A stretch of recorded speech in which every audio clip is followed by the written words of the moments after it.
Good evening, everybody. So I must confess, I'm absolutely delighted to be here, and a chance to talk to so many young people is something I would give up anything for. I might even give up watching a semi-final featuring India, which is a bit of a tough one. Yeah, but I'm absolutely delighted to be here, and as I hear all of you put your hands together even before I walk in, I'm feeling good, because now it's taken the pressure off whatever I might say now. Otherwise, I might have to worry, will this go well? Do I have something interesting to say? And if I finish, will they clap or not? So by clapping up front, you told me now it doesn't matter.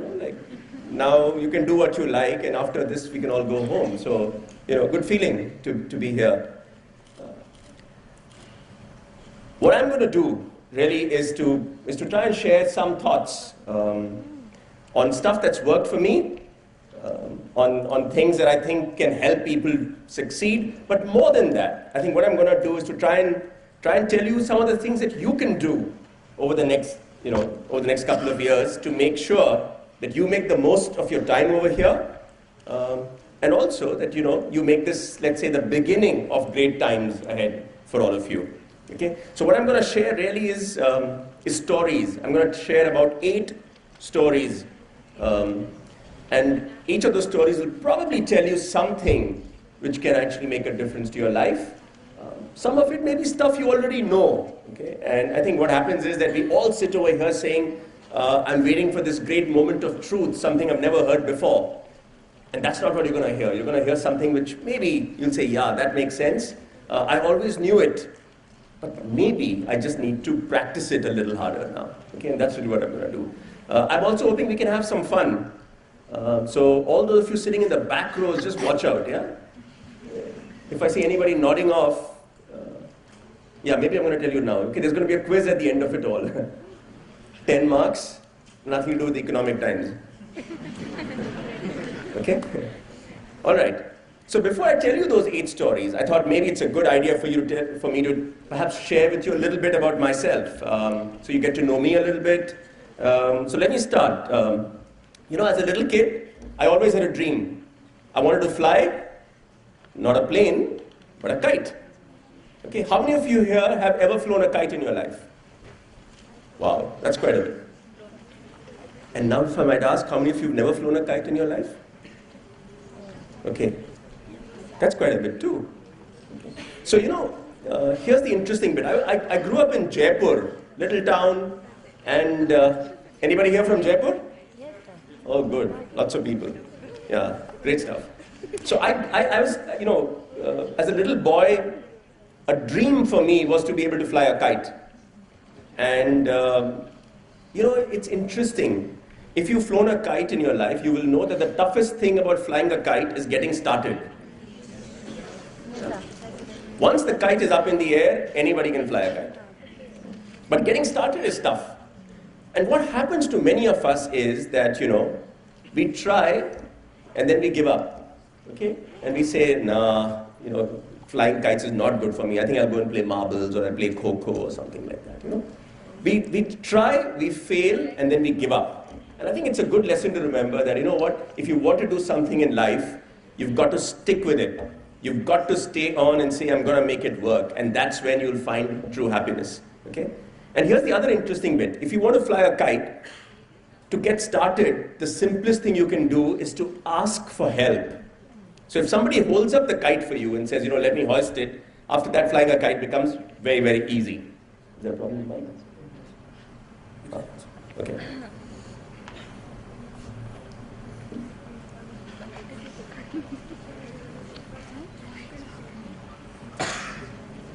Okay.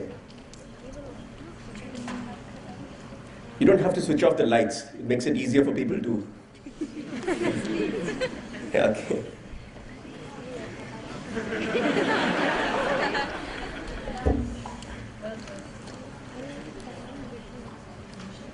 So like I was saying, very often if you want to fly that kite, all you have to do is to ask for help. Okay? And that's true for life. When you're stuck with something, when you're not able to achieve what you need to achieve or you want to, all you have to do is ask for help. But most of us are too scared to ask. And we are worried that if I ask for help, will it mean admitting failure? Will it mean admitting I'm not good enough? Will it mean confessing that I'm not quite capable of doing something myself? That's not true. No one looks at it that way. Okay? Most times, the person who hoists the kite for you thinks, you know what, I did it for you. So even he feels or she feels very good that she could help you to achieve your goals. So I think it's true for us in our lives. Getting started, extremely difficult. But once you get started, that's when you start having fun. And when you find that it's difficult, just make sure that you're not scared to ask for help. Okay? As I grew up, I also was a big fan of cricket. And I think you can learn a hell of a lot from sport. How many of you here don't like cricket? Ooh, lots of people. Okay, but you know what? You can choose your sport, and it could be cricket, it could be football, it could be tennis, it could be anything. But I think you can learn a lot about how teams work, about the difference between winning and losing. And you know, for all of you who will get into corporate life someday, you'll learn a lot of your leadership lessons out there. So when the Indian team is winning, wow, what a great captain you have, terrific man manager, very good motivator, great strategist. Yeah, and then when Indian team is losing, bad captain, doesn't know how to lead people, right? So just results can often change how people get perceived. And I think there are lots of lessons you can learn from cricket, and that's certainly a sport that I enjoy watching, and I certainly think you can learn lots of lessons from. I then went to study at one of these lesser-known schools of business in Western India. And really, you know, like all of you here, I was very excited when I got in, and I thought, what an achievement to have got into a good business school. And on my first day, I felt really good about it. But I must tell you that very quickly I realized that getting in was easy. It's the getting out which can sometimes become very difficult. Okay? So I think it's important for all of you to remember that sometimes you feel, wow, I've got into the school, now for the next 2 years I can sit back and relax. That's not true. I think the tough work starts now. And I think it's important for you to make the most of your time over here, to slog, and you know, as they say, you should try and get out in a manner which makes you feel proud of the time you spent over here and not really look back and say, hey, what was I doing for the 2 years that I was here? And then, of course, when I finished from here, I went to work, and I went to work for a company, you know, which in those days, and well, still today, is one of those companies that you want to go and work for. And if you want to make a career in marketing like I did at that time, I said, wow, this was the place to be. Okay? And I was really excited when I joined them because I thought, you know, I was looking forward to my first day at work, and I thought this is what would be waiting for me when I got there. Yeah? And I was saying, wow, you know, I'll go to work and I'll have a chance to, you know, to decide on some such strategic decisions as, you know, is it time to replace Sri Devi with Madhuri Dixit? You know, and I was looking forward to my first day at work. I thought, you know, watching a shooting for one of these ads would be really tough work. But you know what happened? On my first day, they sent me off here. And I learned a lesson over there too. So remember this, things seldom happen the way you want them to. So be prepared for the unexpected. Be prepared for what might actually come your way. But more important, for all those of us who think we'll have these great ideas which will change the world, or we'll have this fabulous vision for an organization, remember this, that you can learn your best lessons when you're out there where the action is. And in the case of, let's say, most organizations, you need to understand what's happening to your consumer. Okay, and only when you go out there do you realize, you know, what it takes for people to part with hard-earned cash to buy one of your company's products. Okay, and that's when you learn lots and lots of useful lessons. So here I was, you know, instead of trying to understand, you know, why Lux was the secret of Zeenat Aman's beauty, I was trying to figure out why Zahira Begum uses Lifebuoy. Yeah? And that's really where you can learn lots and lots of lessons. I then went to work for Pepsi, and it's a great place to go. It is a company built on passion, lots of excitement. And you know, it was this company where we were fighting a war. It was Pepsi versus the other guys. Yeah, some such company. Never heard of them otherwise, but yeah, you know. It was a war. And you know, you realize that wars are not won by just guns or by big budgets or by who's got the bigger brand. Wars are won by people who are more passionate. So you start saying, hey, you know what, does this team have it to be able to beat those other guys. And that's really what we were all about. We were, the Blues versus the Reds.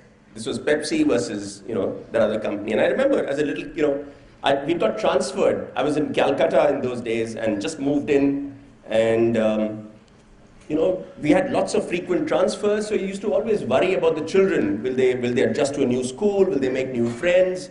Have to live in a new city? And I remember how my 9-year-old son came back from school. And, as he came home, he looked kind of grumpy. And he looked at his mom and he said, "Mom, bad news." Now, obviously, as a mother, she was concerned and she didn't know what was bothering the kid. So she, sits him down, takes off his shoes, pulls off his socks. And then as he's settling in, she asks him, "What's the bad news?" And he says, "I'm in Red House." Yeah. So I think that's the kind of passion that can actually make businesses tick. So here you have a little kid who thinks, his dad works for this company which is all about being blue. And how can you actually end up in a house, in Red House? Okay? So good fun. How many of you here have heard of C.K. Prahlad? Okay, quite a few of you. And he's got this great book called The Bottom of the Pyramid, which is truly a great read. And I thought you must know this, that I'm a big fan of that. I actually work at the bottom now. I sell diapers. Okay? And when it comes to bottoms, there's no other business which has as many of them as my business does. And here we are trying to clean up the world and say, diapering can be a pretty good idea. And somewhere along the way, something else happened in my life, and which is a book happened. Okay? It's called The Habit of Winning. How many of you here have ever read a book in the last year? Honest answers? Okay, good. Very few people. No, quite a few. Okay. How many of you have bought a book in the last year? Okay, this is very good because it means lots more people buy books than actually read them, which is true. Okay, so this book happened a couple of years back, and as it happens, another book happened a couple of weeks back. And the reason I'm actually talking about this is to tell you this, that all of us have a dream in our lives. All of us have something which keeps us excited, and very often that little dream can die somewhere along the way. And that's not a good thing, okay? So it doesn't matter. You might be passionate about singing or dance or, or cookery or, handicrafts, drawing, anything. Keep that dream alive, okay? You'll get caught up in the corporate world. You'll find lots of things to do. You'll find lots of stress, lots of tension, no time. But you need to make time for those little things that keep you excited. For me, it was writing, and I used to quite enjoy it. And I say, hey, I have a story to tell. I want to tell the world about it. And if you stay with your dream, if you nurture your dream long enough, you will find that your dream comes true.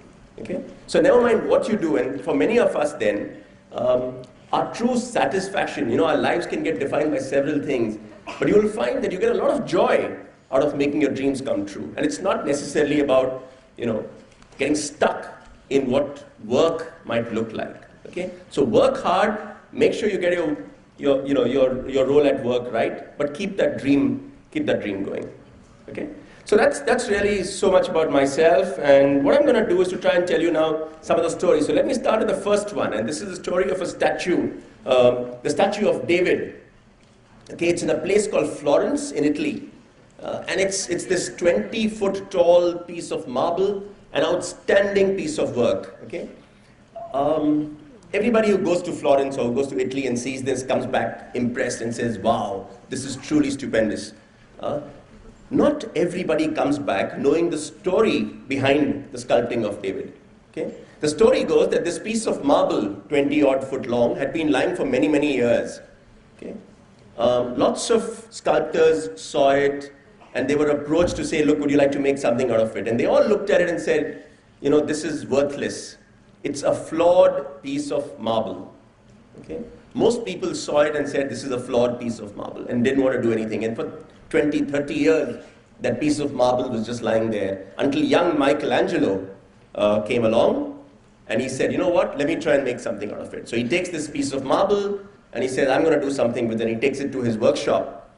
And one night, as he's banging away at that, working on it, he's got this hammer in his hand, banging away at that piece of marble, a little girl walks up to him and says, why are you hitting this piece of marble so hard? And Michelangelo looks at her, smiles, and he says, you know what? There's an angel inside. I'm just trying to help set that angel free.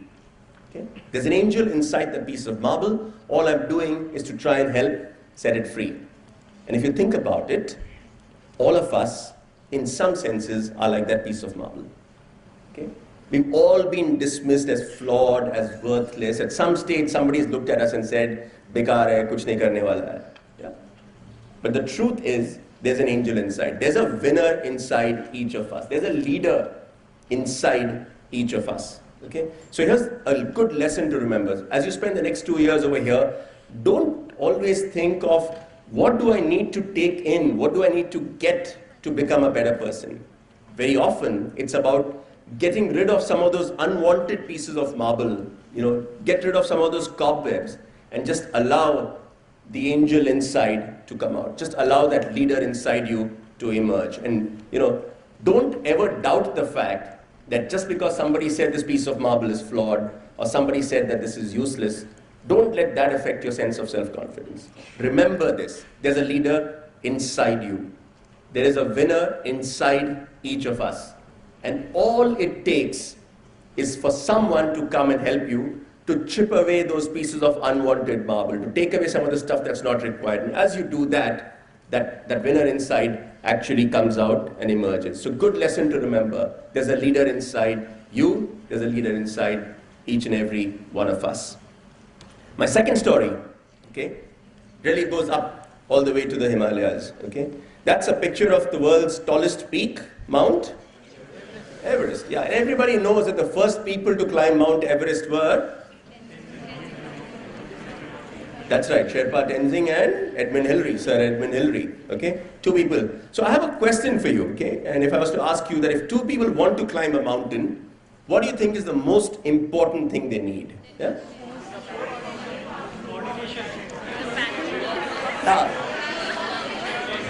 Brilliant, lots of good answers. So there's understanding, cooperation. Somebody said the right one, which is willpower, which is both willpower and also in case you die, you need to have a will left behind. So, that's a great answer. You need trust. People say that, especially in our country, if one person has to climb a mountain, very easy. If 2 people have to climb, problem, because first they have to learn to work together. Forget the mountain, right? So you have to first learn to work with each other. Trust is important, willpower is important, determination is important. So teamwork is important. So teamwork is extremely important. You need some basic training also, You should understand what it takes to climb a mountain. So you need some training, you need some luck. Okay, let's not discount that. You need good weather, you need to get up in the morning and hope that the sun is out. So you need equipment. Okay, you need those oxygen cylinders, you need good shoes, you need glares, you need protective clothing. You need all of these, right? But you know what? The most important thing you need is a mountain. Okay? And most of us go through our lives wanting to climb a mountain, and then we complain that teamwork is not there, people aren't helping us, or we complain that determination nahi tha, or willpower nahi tha, yeah, we start worrying about all of those things. The truth is, you need a mountain, you need a goal, you need something that gets you awake and says, that's what I want to achieve, that's the dream that I have for myself. Okay? Once you have that mountain, once you have that dream with you, you will discover that everything else falls into place. You have a mountain, teamwork will happen. You have a mountain, suddenly you will find somebody calls you and says, I have some spare equipment, would you like to take it? When you have a mountain, you don't worry about saying the weather is bad. You get up and say, it doesn't matter, the weather is bad right now, I think it will get better. Okay? So what you need really is a mountain. And I think most of us, several of us, many of us actually go through our lives without necessarily having a mountain, without necessarily having a goal that gets us excited, a goal that gets us charged up and says, that's really what I want to do. But because once you have that, everything else will fall into place. So you know what? I would strongly suggest that when you go back tonight to wherever you are, in your rooms or, try and ask yourself the question, what's my mountain? And try and put that down. And it'll help to focus the rest of your life. Okay? Most of us are very smart, individually, all of you are very, very smart people. But what happens is that if you don't know where you're going, it will take you there, and then you get distracted. Okay, so it's a bit like having a great car, the best automobile there is. It's got all the features, and you're just going around in circles, and not knowing where you want to go. That's of no use. The best car is of no use if you don't know where you need to go. So find that mountain and stay focused on it. So that was story number 2. Here comes the third one. Okay. These days we don't see too many circuses in the cities, but if you come from small towns, you probably see them a little more often. But there's a great story about how they keep a circus elephant from running away. Okay? So what they do is this circus elephant, the elephant is typically what, 4 or 5 tons, big, huge guy. And if you know what they do to keep him from running away, they take a little flimsy little chain and tie it to a small wooden peg and hammer that peg on the ground. Okay? And the elephant just stays tied down to that little wooden peg. Never runs away. Okay? The truth is that if that elephant wanted to, he could easily run away. He can break that peg as easily as you and I can break a toothpick. Okay? But the elephant doesn't do that. And there's a good story around why an elephant does not do that. And the story goes that when the elephant was a little baby elephant, what the mahouts did was to tie the elephant's leg through a chain to a real solid metal peg and hammered that nail into the ground. And that little elephant would try to escape. Okay? And when it tried to escape, the chain would hurt. It would catch the leg and make the elephant get hurt. And then the little elephant would forget and try again, and again it would find that it catches. And then the elephant would try again and try hard, and then the leg would start bleeding because the chain would cut into that elephant's leg. The elephant doesn't forget. So now, many years later, the elephant remembers that that chain can hurt the leg, and so it does not even try to escape. So this big, huge circus elephant standing out there can be tied down with a small peg and a little chain, okay? And the elephant won't even try and escape. Now you might wonder what's that got to do with all of us, okay? And the truth is that all of us were little elephants. Some of us still are. No, someone was telling me how gyms are becoming very popular, so don't worry, even that will change. So some of us, when we were young, got told that you cannot do something. And that has become a chain that's holding us back. Some of us were young and we're told, you're so clumsy, you're always dropping things. And we say, yeah, I'm clumsy. So even today, we take great pride in saying, oh, I'm clumsy. And some of us even rationalize, I'm a Sagittarian, therefore I'm clumsy. Yeah? And we find that these become little chains that hold us back. Okay? Some of us as little kids thought, maths, I'm scared of numbers. Okay? I'm terrified. So what happens? That becomes another chain. And today, when you can do anything, you can very easily solve all those questions. We don't even try because we remember that when we were little babies, we had that chain which held us back. Okay? So I think it's time for all of us to recognize that chain. The first lesson would be to say, hey, you know what? After all, it's just a wooden peg. It's a chain I can break. I'm strong enough. I'm as strong as that elephant, and I can very easily break that peg. Tell yourself that. And think of those self-limiting beliefs which might hold you back, which might tell you that's, this is the problem. And say that, look, I can do what I want to do. Someone told me I'm not good, that's not true. Someone told me, oh, you're from a small town, you can't make it big, not true. Oh, you can't speak English too well, not true. You're not good at maths. Don't worry about any of those things. Tell yourself you have the power to break that, to set yourself free. Okay? So break that chain. And don't let your past, what might have happened when you were a little baby, don't let your past limit what you might achieve in your future. So get excited by it. And I think you'll find over the next 2 years that there are lots and lots of things that you can achieve if you decide and tell yourself, I'm going to achieve what I've set out to do. Okay, moving on. Quick quiz question. 3 little monkeys sitting on a tree above a pond. One of the monkeys decides to jump into the pond. How many monkeys left on the tree? 3.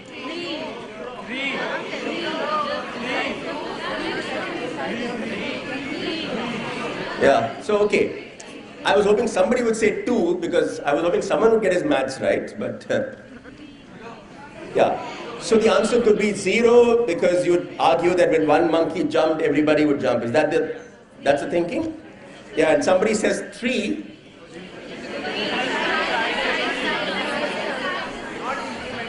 Yeah. So here we are. You know, this is what I like about all of us. When it comes to understanding what monkeys do, we are very good at it. But when it comes to saying, you know what, am I behaving like one of them? That's when we start, I think, wondering what's happening. So the answer is very simple. It's 3 because one of those monkeys, and we all do that, don't we? I'm going to lose weight. I'm gonna join a gym. I'm gonna get up early. I will be a nice person. We are doing everything perfectly well in the future tense. Yeah? But the success in life will come when you start actually doing it. Okay? So I think get that action orientation, and that's something that will stand you in great stead later in life. The truth is that everybody knows what needs to be done. Everybody has great ideas. Everyone knows what's the right thing to do. Problem is, not everyone does it. Okay? So if you want to find success in life, become one of those people who have this strong bias for action, who say, you know what, I don't know how to say it, I don't know how to say what I will do. I must just start doing it. Okay? So I think those Nike guys were right. Okay? Get that into your head. And I think all of us think it's a nice line, and we think they make great shoes, but that's not all. I think it's a great attitude to have in life. Okay? Push yourself to say that I'm going to do it, and get into becoming one of those people who is counted on, who is known as someone who just does it, rather than just talks about it or just promises to do it. I was listening to somebody else the other day, and someone said how people will, when they say, will you do it? They say, I'll try. Okay? And what does that word, I'll try, mean? It's opening the door a little bit to say, you know what, if I don't do it, I can always say, I told you I'll try, I didn't say I'll do it. Yeah? So it's almost like we are preparing ourselves for failure. We are saying we will not get there. So we say, I will try. Okay? So try and say, I'll do it. And then see what happens. And maybe you'll find that you actually find a lot more success. Okay? Now everyone at some stage in his life would have boiled a kettle of water, and if you're going to be in a hostel for the next couple of years, I'm guessing you'll do a fair bit of it now. So here's an interesting point. When you boil water, what happens? It starts getting hot. It's 40 degrees, 50 degrees, 60 degrees, 70, 80, 90. At 99 degrees, the water is still very, very hot. Okay? And then suddenly something happens.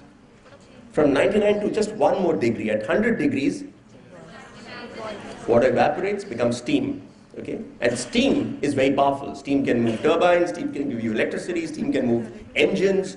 So suddenly 1 degree can make a huge difference. Okay? Up to 99, it's just water. It's hot water, it's very hot water, it's very, very hot water. And then 1 more degree from 99 to 100 and life changes. Okay? That water becomes steam, and steam is hugely more powerful. Okay? I think all of us need to remember this. Okay? Because in our lives, what happens very often is we do a lot of the hard work, and then we complain when we don't see results. Okay? So we get to 60 and 70 and 80 degrees and 90 degrees, and then we say, you know what, I give up. Okay? I'm going to stop now. And the lesson to remember is just do that 1 degree more, and you will find that you can achieve a whole lot more. Just a little more effort, a little more of effort can actually change the results that you will see. Okay? So get that 1 degree more attitude. Most of us, we try and say, what's the least amount of work I need to do to get by? So this typical question will be, pass mark kitna hai? Yeah? Or how much attendance is compulsory to ensure you don't get into trouble? We don't try and say, how much more can I do? What more can I do to actually find success? And get that 1 degree more. So if you think you've done everything, say, what else can I do? And after you finish that, you say, is there anything else I can do? Can I do a little bit more? And you'll find that if you get that little more kind of attitude, you'll become unstoppable. Okay, here's another great story. It's about porcupines, okay?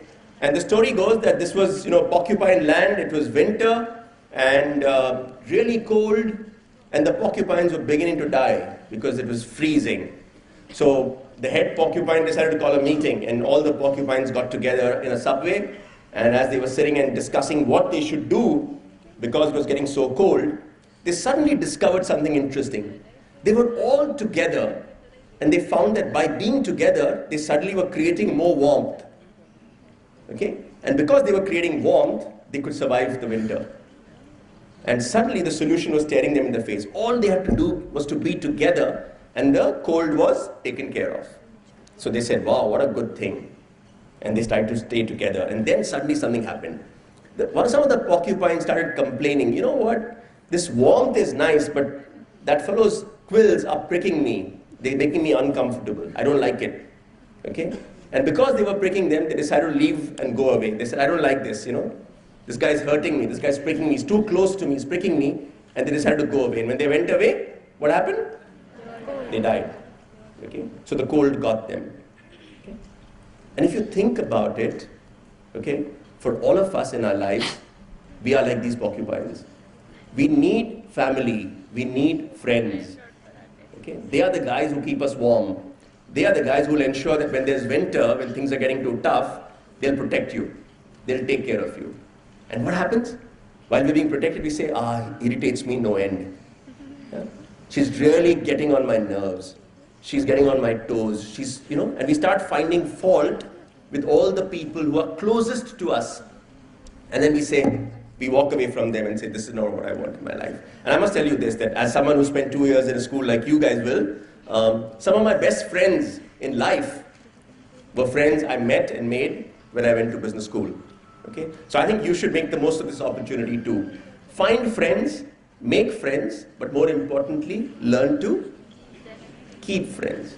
Most of us will find that, we like the warmth that friends give. We like it when friends help us. We like it when we are supported by friends. We like it when friends make a difference and sacrifice something for us. And then, at the first hint of one of those quills pricking us, we get irritated and we say, we are walking out of this friendship. We go away and we say, we don't need them anymore. And then we discover what we've lost, and the price you pay for losing a friend is far more than you will ever realize. So if I have one little piece of advice for all of you, I think make friends. And many of you come from different places, different cities, different backgrounds, but you will discover that you can find great friends. And just the time you spend together will allow you to actually discover that you can make some really great friends. Okay? We're towards the end now, and I'm going to try and share one little story. This is about a pencil and the eraser, and it's an imaginary conversation that took place between a pencil and an eraser. And the pencil turns to the eraser and says, you know what, I really feel sorry for you. Yeah? You have to do all the hard work. Here I am, I write stuff and I get away with what I do, and you got to sit there and scrub and get dirty trying to clean up my mistakes. Yeah? So the eraser says, no, don't worry. He says, I'm very happy doing what I do because my job is to ensure that I make you look good. Okay? So you just keep writing, oh pencil, just keep writing, and I will take care of your mistakes, and I will keep erasing the stuff. So the pencil says, yeah, but you know what? Every time you erase a little bit, you become smaller. You give away some of yourself, and you actually become smaller and smaller, even as I keep writing. And the eraser says, yeah, that's how it was meant to be. I feel very proud of the fact that as a pencil, you're doing such a good job. You're writing well, and you should know this, that if you ever make a mistake, I'm there. I'm there to kind of take care of you. Okay? Now, I think it's a great conversation, even if it's imaginary, between a pencil and an eraser, but it could so easily be a conversation between one of your teachers and yourself. Okay? Think of your teachers, your professors, as those erasers in your life. Okay? They are the ones who will make you look good. They are the ones who will get dirty, okay, because they want you to look good. They are the ones who will become smaller, okay. Just as people start saying, wow, what a good pencil, it writes so well, nobody's going to think of that eraser, but I think you need to think of them. You need to remember them. And it's tempting, it's almost tempting for all of us. It's almost fashionable sometimes to not care too much about them. And I'm not saying this only because I know there are some of them sitting in the front row here. It's a lesson that all of you need to remember, because Teachers, you have to be lucky to be able to get that teacher. And the teacher will stay with you for the rest of your life. And it could be a teacher in school, a teacher in college, a teacher at work. But they're the people who make us all look good.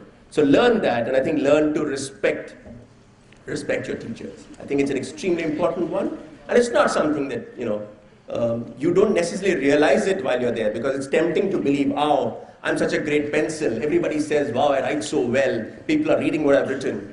No one really cares for the fact that there was an eraser at the back, which made a big difference. So, even as you walk out of this business school someday, you should remember that there were erasers who gave up a little bit of their lives to make you look a lot better than you otherwise might have. So that's really a set of 7 stories that I've covered so far. If I try and recap quickly, remember there's a leader inside you. It's like the statue of David. The most important thing if you want to climb a mountain is find your own mountain. So absolutely right. So make sure you do that. Lesson number 3, remember the elephant and the peg? Okay? Break that chain. Break free and do what you think you want to do. Okay? Lesson number 4, just do it. Be action oriented. Okay? Lesson number 5, 1 degree more, 1 degree more. So do that little bit. Become the kind of person who says, I'll do a little bit more. Okay? It'll make you a super hit on campus. You'll become that guy who everybody wants in his group, because you're the kind of person who says, I'll do a little bit more. Lesson number 6, make friends. And don't worry about that porcupine, that little thing that might prick you sometime. Value the friendship. Value your friends. And last one, of course, respect your teachers. So that was 7 stories. And before I end, I want to leave you with one last story. And that's about someone I think is a bit of a hero. Yeah. Here's a man who taught all of us to be proud. Okay. Here was a man who came in and said, you know what, India can win. India can be the best in the world. And here's a guy who told the world that, we can conquer anybody. We can become the best that anybody could have been. So I'm going to tell you a little story from Sachin Tendulkar's life. And it's a story about his debut series. And this is 1989, Pakistan, India versus Pakistan. It's a story that Navjot Singh Sidhu loves to tell. Now, some of you might say, Sidhu can't be telling a great story, but, stranger things happen. And the story goes that this was the 4th test match of that series, India versus Pakistan, and India was in danger of losing that test match. We were like some 39 for 4, I think, and the top 4 batsmen back. Sidhu at the non-striker's end, when young Sachin Tendulkar, all of 16 years of age, chubby cheeks, not yet shaved, that kid comes out to bat, and it's a green wicket. So the ball is bouncing high, it's really coming fast, and Waqar Younis and Wasim Akram bowling really quick. And it's at this time that Waqar Younis bowls a bouncer which catches Sachin on his nose. And he starts bleeding. And people say that most women watching said there should be a rule to prevent young children from being subjected to such misery. That's what is happening.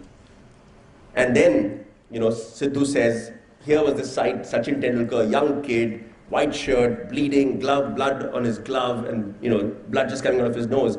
And the physiotherapist came running with some first aid. And they both looked at Sachin, and as Sidhu says, as I was walking up to Sachin, I was thinking of how many young careers got ruined because of an injury early in life. Sometimes as a young manager, as a young cricketer, if you get shocked too early, that shock can stay with you and perhaps affect your ability to perform later on. And Sidhu says, I was really worried for this kid. And he came up and he told Sachin, why don't you retire hurt? Go back to the pavilion and you can come back a little later, because by then the wicket would have eased a little bit, and that's what he was thinking. The bowlers would have got tired, and hey, maybe Sachin will at least not get scarred for life. So he said, why don't you go back? And the physiotherapist said, yeah, come back to the dressing room, I'll take care of you. And Sachin, 16-year-old young Sachin Tendulkar, looked at Sidhu with those steely eyes, and just said 2 words. He said, "Main khelega." Okay? 2 words which made that little boy into a bit of a genius. Okay? Because those 2 words said that, you know what, I'll fight. Okay? Because it's not about me, it's about my team. I'm going to stand here and fight And I'm not going to take the easy way out. Now, it would have been tempting to say, yeah, let me go back to the dressing room. At least I can get my injury attended to. I don't have to worry about anything else. And maybe I don't have to face these fast bowlers anyways. That's not the thought that he had. He said, I'll fight, मैं खेलेगा, because it wasn't about him, it was about his team. His team needed him to stand there and fight. Okay? And Sachin stood there, fought. He scored, I think, a 57 or a 58, and India managed to save that game. Okay? And I think if you look back, you will find that what transforms ordinary mortals into superstars, what transforms ordinary managers into great performers, is this one single trait. It's this ability to fight. When the going gets tough, it's tempting to quit and say, you know what, I'm going. But that's the time you need to stand there and say, मैं खेलेगा. There will be times in your life when you will feel the pressure is getting too much. That's the time to say, मैं खेलेगा. There will be times in your life when you'll see failure staring at you. And you'll feel like saying, you know what, this is not for me, let me go out of here. That's the time to put your hand up and say, मैं खेलेगा. And you know what? The magic of this मैं खेलेगा bit is really this, that as a leader, when you have a team and you're in trouble, all you're looking for is one hand to go up, a hand that says मैं खेलेगा. And the minute that happens, you'll find another hand will go up. Somebody else will say, you know what, even I'll fight, मैं खेलेगा. And then a third hand will go up. And suddenly, a team which looked like it was beaten, a team which looked like it had no future, will suddenly find itself getting on to winning. And I think that's really the attitude that you need to take away with you when you go out of here. Because there will be times in your life when you will feel like quitting, when you will feel that failure is what is inevitable. There will be times in your life when you will feel that why should you risk it? You know, let the team get into trouble. You can get away from here. And that's the time you need to be able to say, मैं खेलेगा. And if you can do that, I'd like to believe not just the 2 years you spend over here, but the rest of your life, you would have made a success of anything that you set out to do. So all the very best, and I hope you can keep winning. Thank you very much for being a patient.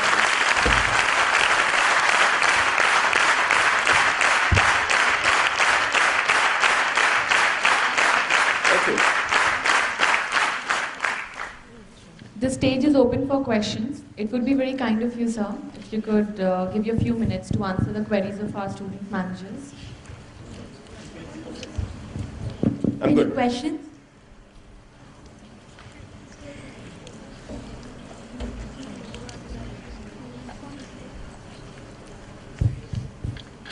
It's interesting, when it's question time, everybody looks at his neighbor.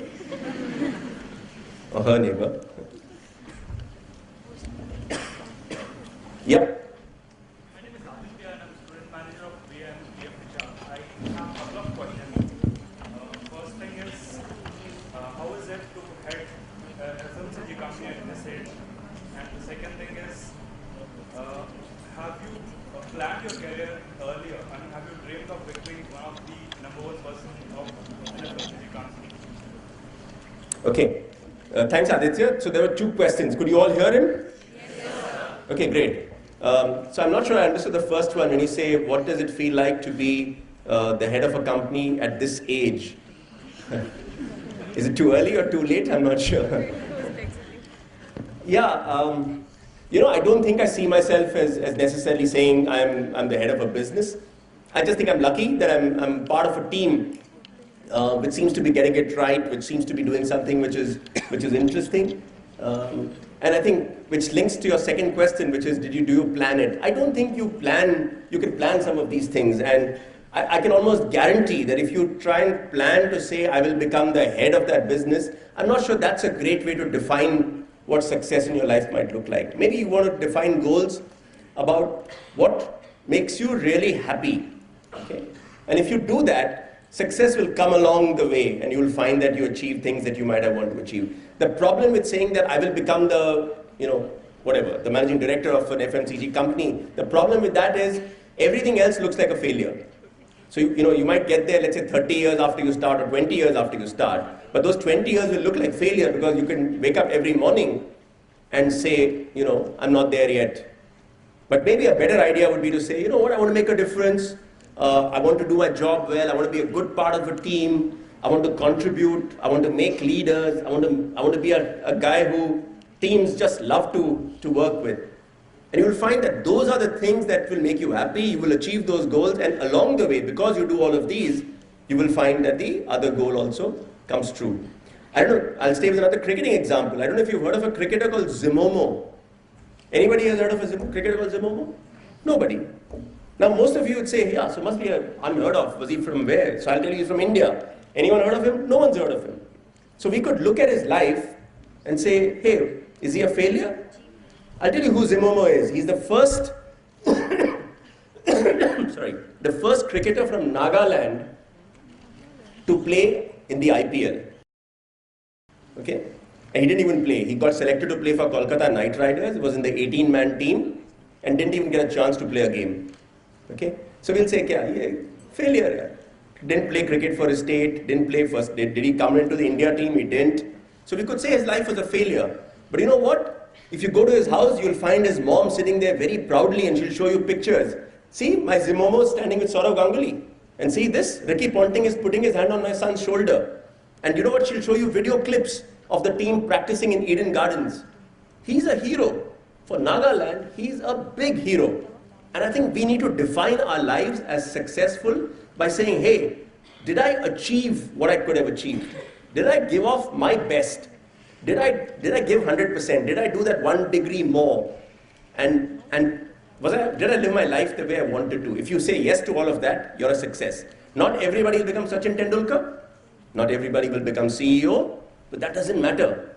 You can still be very happy. You can still be very successful by just knowing that you gave it everything you have and you achieved what you could have potentially achieved. Yep. Sir, I want to ask a personal question. Sir, when you got admission in IIM Ahmedabad, then initially which type of difficulties you face?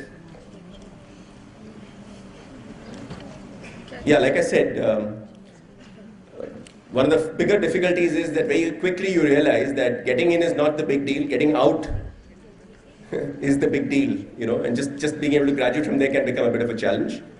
But having said that, I think there were 2 or 3 things that I think were very, very interesting. First, I think you can get overawed by looking at everybody else, and a mistake that many of us can make is to look at everyone else and say, oh my goodness, that person is so smart, or that person knows something else. And we keep looking at other people's strengths and we discount our own abilities. So you can start feeling a little insecure or almost worry about, am I good enough? Do I belong here? Am I good enough to be a part of all that's happening over here? And that can be the first tough one. The second one I think is, for most of us, we will find there will be some course, some subjects which are completely alien. Okay? And that can be really tough. And I know we had a course in macroeconomics. Yeah. And there was a book, I'm trying to remember the name now. It was Dornbush and Fisher, I think. And I still remember this because the book was called DNF. And most of us said those are the grades we get in that paper. You know? So it was a tough one. There was also this whole thing about working in groups. And I'm saying this as someone who then went around there. I think one of the best things that happen in campus and in courses like yours will be in the team group work that you will do. And I think you can tell the guys who will do well from the guys who won't by looking at how well you fit into a group. So learn to be a good part of a group. Learn to contribute to the group work. Learn to be a good team member. And very often what happens is some of us think, I'm the smart guy, I won't do any work. And we boast about the fact that मैंने कुछ नहीं किया, मैं तो सो रहा था when they did all the work. Remember, nobody sleeps. Everyone understands what's happening. And never think that you can get away by exploiting other people. So become a useful member of every team. And I think that's one of the early lessons that made a difference to my stay over there. The other bit I think is, we can all take ourselves too seriously and forget what fun looks like. Don't let that happen. Enjoy the time that you spend over here. Good evening, sir. Myself, Saurabh Kakkar. My question is a little bit technical, sir. I've seen that you have been associated with a lot of FMCG's companies. So my query is, I was just reading some article and I saw that there are many retail companies who are coming into in the loss. I mean, loss in the sense, what is happening, suppose a company has launched a product and within 30 days, they have launched another product with the same rate. So the retail shop has to sell their older products into some lesser price. So this is making them into some loss. So what I was just thinking about it, that we can have why can't we have some virtual stores in our country? I mean, it has started one store in South Korea, I guess. But why this culture has not started in India? I mean, what are the, why, it's not that difficult. We can have some virtual stores and we can have a tagline that as soon as you reach your home, you'll have the product over there. We can make the system. But why we don't have the virtual stores? What I think, if we have the virtual stores, we can actually get rid of what we basically face of, like we have a lot of stocks in our godowns, and we have to sell the products in a lesser rate after some time. So we can get rid of it. This is what actually I tried to thought about it. Sure. So is it possible to have a virtual stores, or if is it possible, then why it has not like entered in our country? Sure. So I think you answered the question yourself, at least the first bit, which is it possible? The answer is yes, it's possible. And the question then becomes, why does it take time? And I think there are several factors. So certainly a lot of what you said is true. When you have these virtual kind of stores, there's a lot that you can do with it. Already, I think e-commerce, as an example, is pretty big in India. It's growing very, very rapidly. And I don't know, how many of you have ever shopped online? There you go. There you go. So it's true, it's happening already, and you can go from here, order that book online, and it'll be delivered to your room before you get back. It's happening. The problem, in many senses, is that the rest of this, remember this, that we are a small minority in this country. Lots of people don't yet have access to the internet, or don't have access to a credit card, or are scared. And I think as a country, we are distrustful. We worry. And for many of us, we feel that we are all face reading experts. So we say, this sabji wala is good. When I look at his face, I can tell he won't cheat me. Unfortunately, that's not possible online. And therefore, we want to do that. Then we say, you know what? We say, this guy, I can buy the palak from her, but unless I see it and touch it, I'm not sure how it will be. So for us, seeing is believing, touching is believing, and we must see it, touch it, smell it, and then we'll decide that yes, I'm good to buy it. So I think it's some of these, as we start taking it for granted, or we don't have time to do it, you'll find that the virtual store will become a reality. It's already becoming a reality in several parts of our business. If you look at travel, ticketing, for example, it's all gone online. Earlier, we all felt that the only way you can buy a ticket is to go to the travel agency or to a counter and then ask that person, or stand in a queue and say, "Acha, iske pehle koi flight hai kya, uske baad hai, ya train ticket chahiye?" You don't do any of those now. You can go online and get everything you need. So I think it will happen sooner rather than later. And if you have some good ideas there, you're in a good place. I think the future is all about doing what you might have in your head right now. Thank you, sir. Do well. Yep.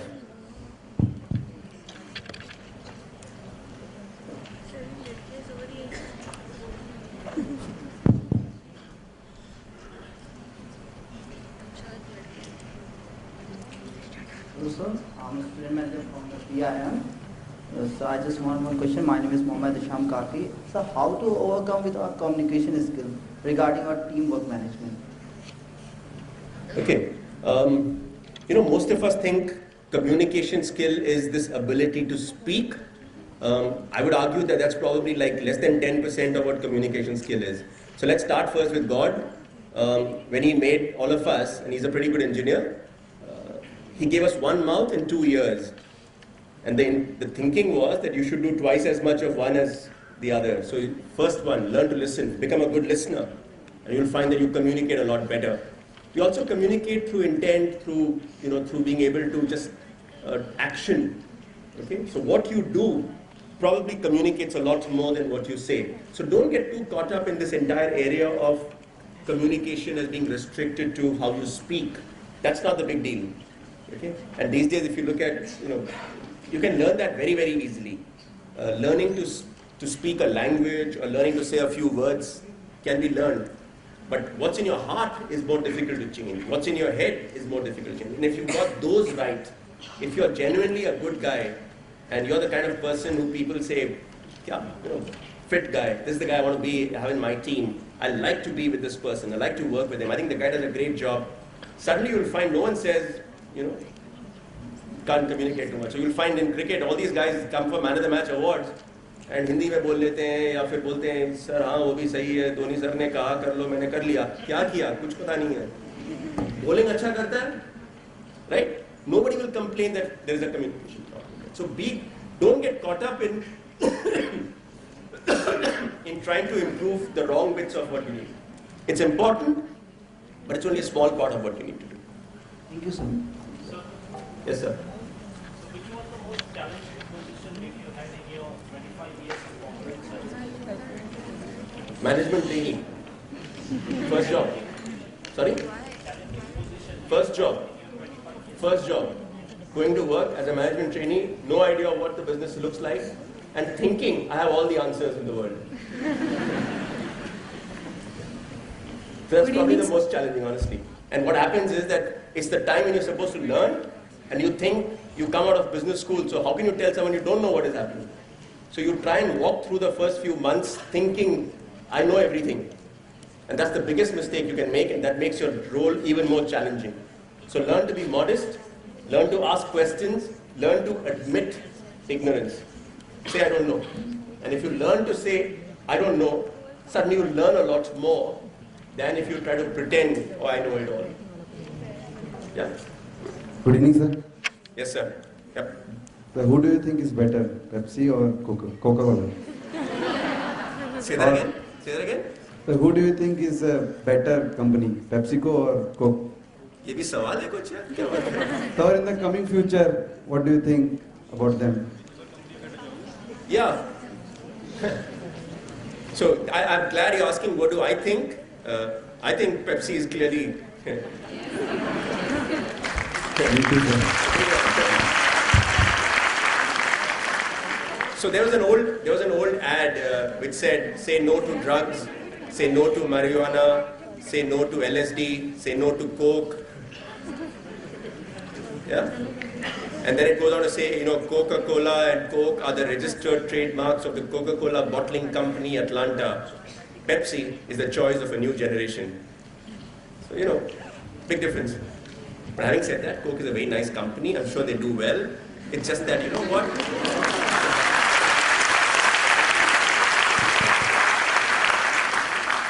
As they say, if there was no Coke, we would have had to invent it, because that's why this war became so interesting. Yep. Sorry, someone else had a question. Good Yes. evening, sir. Good evening, sir. Yeah. So I'm standing again and again, and so now I will ask you a question. So I'm from the senior batch. We are in the second year, third semester. Sir, within 4 to 5 months, we'll be placing the market heat, sir. So first of all, would like to know how we have to prepare ourselves for the current situation in our country and all for the markets.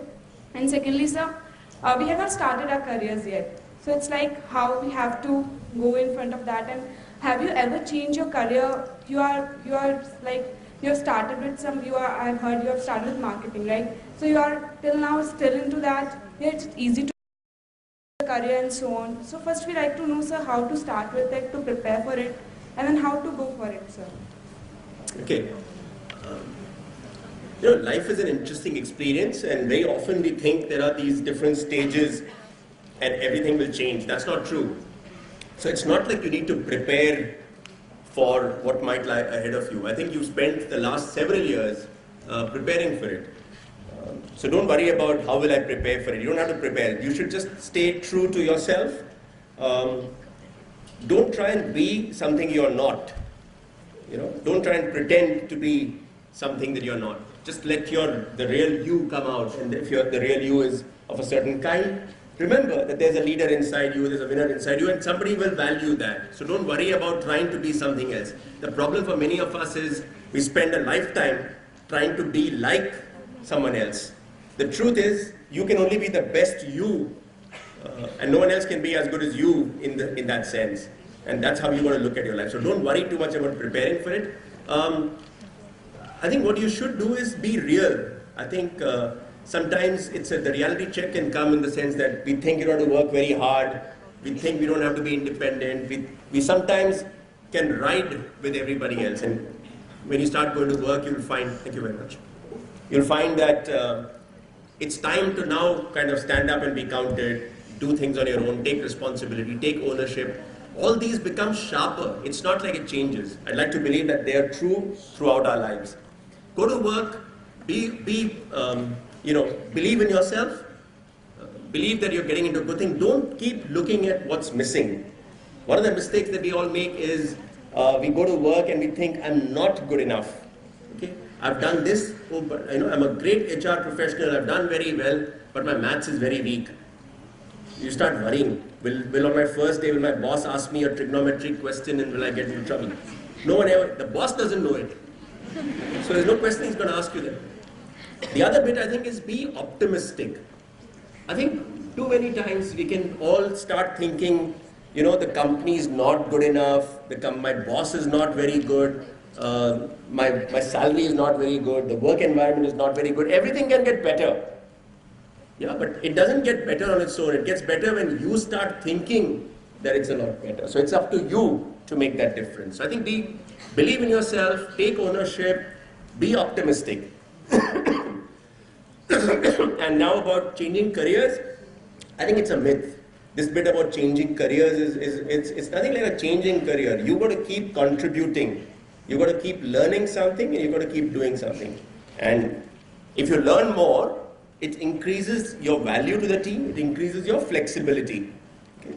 And I think it's important to keep learning new stuff. And if you do that, you'll find that you can switch more roles, you can change industries. Very often we get stuck and we think this is all I'm good at, I'll stay in that role, I'll stay in that industry, I'll stay in that city, I'll stay in, don't do that. Learn to challenge yourself, learn to push yourself out of a comfort zone.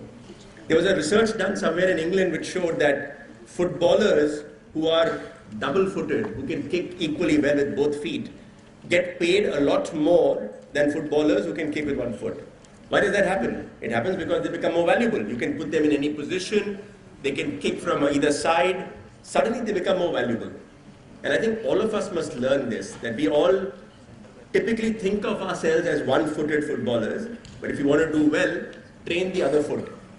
Train yourself. So if you're an HR professional, don't see your role as HR, say I'm business. So go out, spend time with the sales teams, understand how sales work. Go out and spend time in the factory, understand how production works. Go out and spend time with your finance teams, understand what they do. Suddenly, you'll become a lot more valuable than if you said, no, my job is HR and that's all I'll do. So keep yourself open, keep learning, and I'm sure you'll do well. Good evening, sir. Yep. This is Yash Pasekar from BIMM. So could you please enlighten us about significance of supply chain management in FMCG and retail business? Tough one. Enlighten us about the significance of supply chain. Supply chain, very important. Without it, product won't reach market. Supply chain, extremely important because I think efficiencies get driven by what you can do. And I think a smart supply chain can actually mean the difference between a business that works and a business that doesn't work. It's not just in FMCG. I'd like to believe that supply chain is pretty critical across functions, across businesses, across industries. What's changing there, I think, is increasingly the use of technology. I think there's a huge role that technology can play in smartening up, in making supply chain more efficient. I think there's a huge role that MIS can play. So I think just getting intelligent about supply chain can actually make a big difference. So there was a time earlier when supply chain meant having distribution strength or being able to reach products to the last mile, or Hindustan Lever built a reputation by saying that I can reach my products into villages. But that's not the big story now. I think it's as much about being smarter, about managing inventory levels better, about managing transportation better, managing logistics better, just the entire framework of looking at end-to-end cost from the time it leaves your factory till the time it reaches the table of your consumer. How do you actually ensure that you're managing this entire supply chain? I think that's what makes a difference. So extremely important, and if that's what you're going to study for, let me assure you, I think the future has lots of opportunities for supply chain. Yes, please. I'm so sorry, time is running out, so this would be the last question for the evening. Good evening, Lucky sir. you. Good evening, sir. I'm Sakshi Juneja. I'm from senior batch PM and HR. Sir, I just wanted to know, as you told that as a management trainee, that was the most difficult task what you had in your career. We are about to go for our internship. So I just want to know what is the do's and don'ts that we have to be taken care, that we have to take care of when we are, doing our internship. And what are the things, we should avoid according to you? Yeah. So this internship is like an 8-week, 2 months. 2 months in an organization. Okay. I think there are lots of things that you can do to make sure that you make the most of your 8 weeks there. The first is be very curious.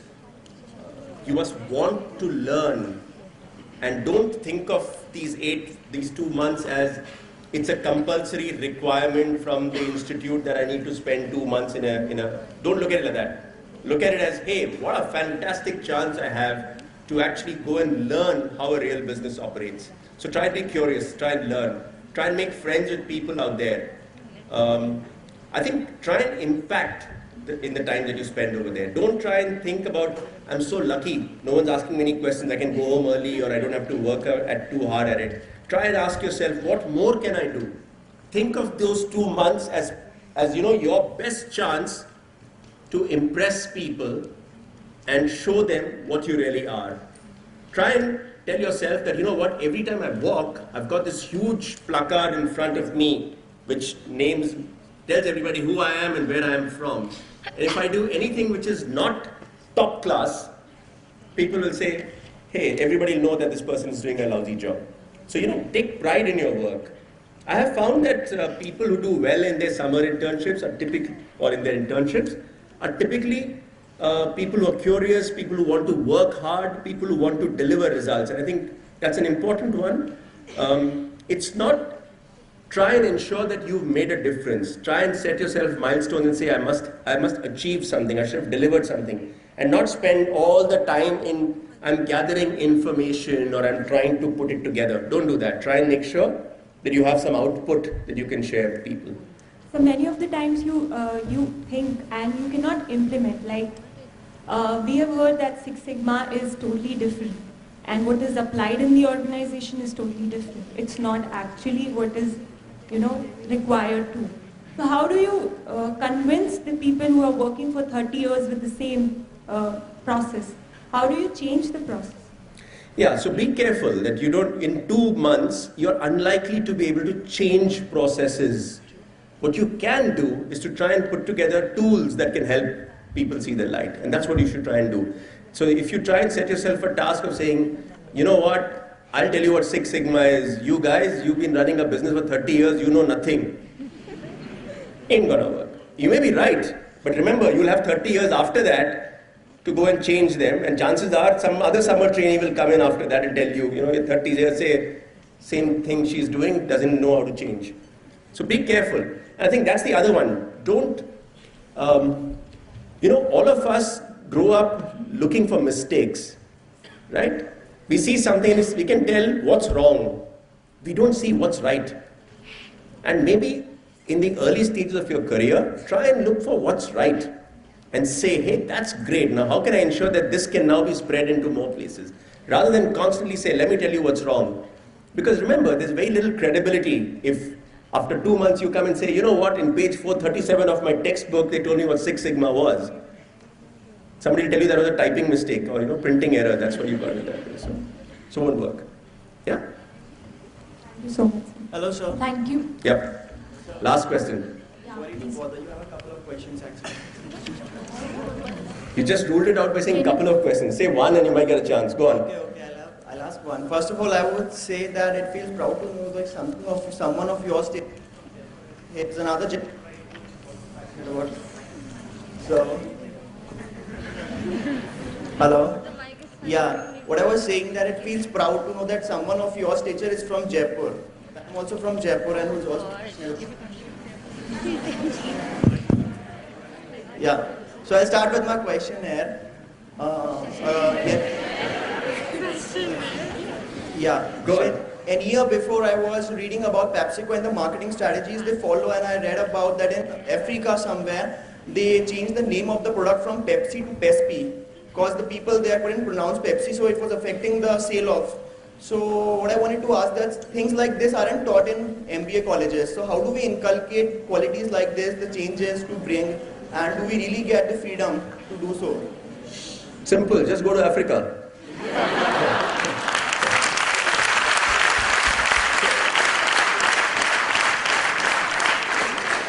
So I think you'll never learn this in business school, but you'll learn it when you go and spend time with consumers, go and spend time in the marketplace. You'll learn all these things. And remember, a lot of these things make for very nice chain mails and Facebook posts. Not all of them are true. So just be careful of that too. Another question, if you allow me, sir. Yep. I actually have a curiosity that how much does the sales and the branding of the FMCG products depends on advertising? I mean, the strategies the marketing people make, how much it is dependent on the ads advertising they do? Yeah. So, yeah, great question, and still no one has an answer. I think there was someone who, I think Lord Lever Hume, the man who started Unilever, actually once said that something like, I know half the money I spend on advertising is wasted. The problem is I don't know which half. So, that's probably how it works. Thank you so much. Thank you, sir. Thank you so much, sir, for your valuable time. Thank you. And making all of us realize things that there's a leader inside us, and we should know our own mountain, and we should stay focused, break the chain and stay focused, to be actionable, to make friends, keep them and value them, to respect and love our teachers, and last but not the least, to rather keep fighting. You should look at your own abilities and be abide by it. So we all think that we surely understand what you're saying and will surely abide by it. Thank you so much, sir. Thank you. Thanks, guys.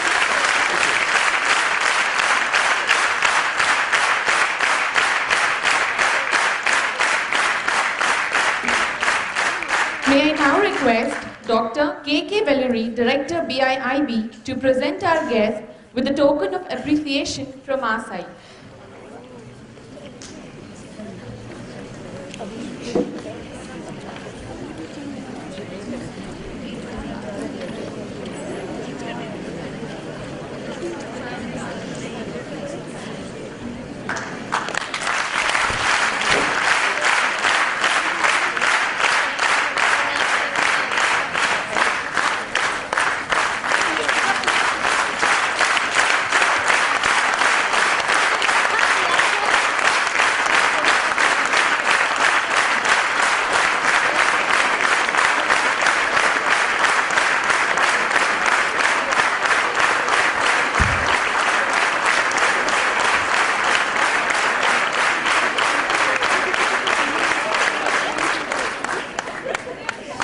May I now call upon Gayatri, Student Manager, BIMM, to give vote of thanks.